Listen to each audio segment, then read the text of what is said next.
name is Master Sergeant Don Perdue, and I serve because I've always wanted to fly C-130.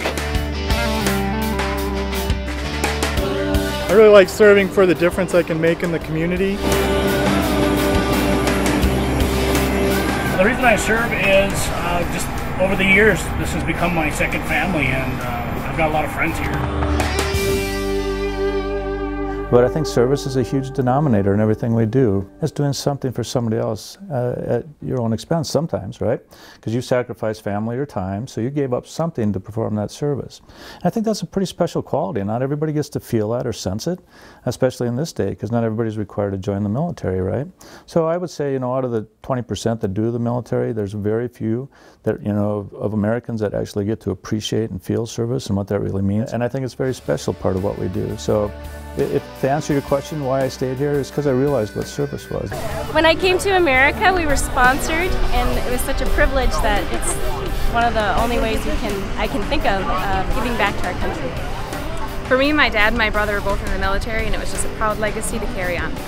Because I love this country, I've always wanted to fly, be an aviator. It's a fun job. It's good working with all these guys out here. The humor operation itself is valuable training for a lot of our crew members that are going to be, you know, forwarding to their next AEF in the CENTAF operational area. Minnesota gets a lot of snow in the winter, but our Air Force training requirements do not subside. So we still have that blizzard of requirements that are still there every day. So the only way that our forefathers found to really take care of that and get a head start on those requirements was to get somewhere that didn't have snow. And so they had looked down at Yuma, which is the Army Proving Grounds, and found that, well, gosh, we can not only get down and find good weather, we can also drop some of these oddball loads that, for instance, some of the first Joint Precision Airdrop systems were dropped down there by us in an experimental and a test mode. And we did that in the 90s, and now they were executed in the 2000s, right over in Afghanistan.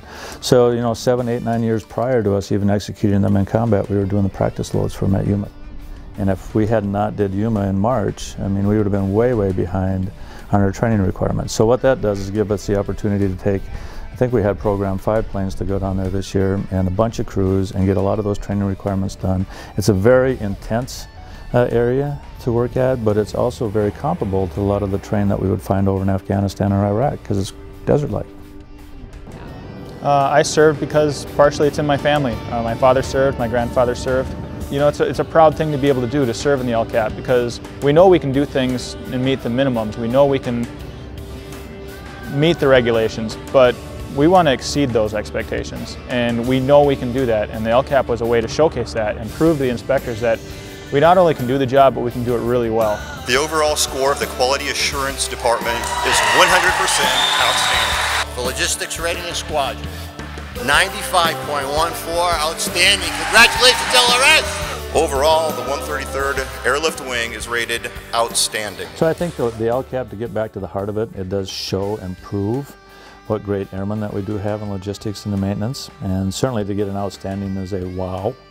You know, wow, you got an outstanding, that's just amazing. I mean, so only one I've saw in my nearly 30 years, so that's pretty impressive. So my hat's off to those great folks. I mean, the work that they did to prepare for that and then to succeed in it, because it's not just, you know, it's a two-part equation, right? To succeed means you have to be able to perform while an inspector's looking over your shoulder for you doing a task. I served because both my parents were in the military, and I wanted to honor the legacy that they taught me. I also joined for the college benefits. I loved being a firefighter for the great training and the camaraderie we had as a part of the fire department. And I was so sad when we got closed down because we were such a tight family. It almost felt like I was losing my brothers and sisters. What's happening is the Air National Guard has decided to close down certain fire departments within the National Guard itself. So effective the end of September, the 133rd Fire Department will no longer be on the manning documents, will no longer be in existence. I mean, those are some true patriots, some great Americans. I mean, they're out there risking life and limb, and you talk about service and sacrifice and what people are willing to give for the help of others. My goodness, those folks do it every day. Remember what we've done. Tom, that is yours. Ladies and gentlemen, we are closed.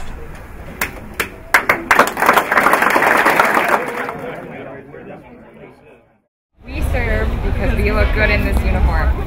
The why a military ball or the benefit is kind of what I was hearing. And you know, I think if you look at the wing as this really, you know, this little micro system here of people and cultures and, you know, individuals trying to serve and do right by themselves in America. It's the things like the military ball that send a pretty loud message that we all care about each other. And we're all willing to go out and spend an evening together with each other and, you know, be social and talk in different parlance than just, you know, yes sir, no sir. And it's fun and people enjoy that. I love serving as a Starbase mentor. It provides a positive influence for the generations to come. People will rush to Starbase because it's just all the things I described, the kids, the energy. I mean, it's just the flow. It's, you know, it's all good. And so people just love it over there because it's all of those good things that we want to be a part of. And so Starbase has been a big part of the wing for many, many years and a big part of me as well. Be a little kid myself too, just interacting with these boys, and it's just a fantastic deal. They're so smart. I learn way more from them than they learn from me, but it's just showing them a positive role model and just having fun. It does have an impact on the wing, but it has a positive impact on the wing. And so retirees keep coming back to Starbase for a reason. Our members keep volunteering to help Starbase for a reason, and it's because of all that wonderful energy that exists within the youth of America. I serve because the education benefits, I love to fly, I love to travel, and I love the people. If you're in a combat survival situation, i.e. your plane has just crashed or you were at a forward operating base and it got overrun, and now all of a sudden it's just you and your fellow airmen out there with probably a 9mm and that's it, that's a real world situation, that's reality. So the more face-to-face time that we can interact together here doing these joint exercises, I think the better off we'll be when we're actually called upon to do a mission. I serve just to protect my family and friends. Mostly just for the people, for my fellow teammates. I'm proud to serve, and I'm proud to serve as the Master Resilience Training for a couple of reasons. One, I believe that I can and I will make a difference in refining or establishing resiliency within our airmen. So when adversity does strike in their lives, with the resiliency skills that they will learn, they'll come out on the other end a little stronger, a little wiser, and a better family member, and hopefully and ultimately a better airman. And so how can we as a command kind of show in just the simplest of ways that we do appreciate what the families do? And that's hard, you know, because they're here, you know, they come out and they see, you know, this fun, exciting stuff, and, you know, and then they see their service member leave, you know, and that's always that tough part. Because when they leave, there's always that question, right? You never really know for sure how they're going to come back. When they come back, it's a great joyous moment because that's something to celebrate. That's kind of been our credo here at the wing, is let's not celebrate their departures, let's celebrate their returns. And so that's the same with the family. Let's celebrate, you know, their support, their sacrifices at least once a year. So we've kind of held that in violet. We don't, you know, Family Day is a big deal.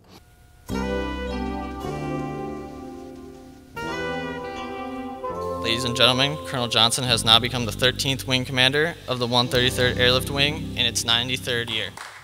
Oh, what am I excited about here at the 133rd? I think the biggest thing is the awesome group of 1,200 plus professional airmen that continue to excel and beyond any of my expectations, and just to have the chance to work with them and to serve them and help prepare them for upcoming mission needs.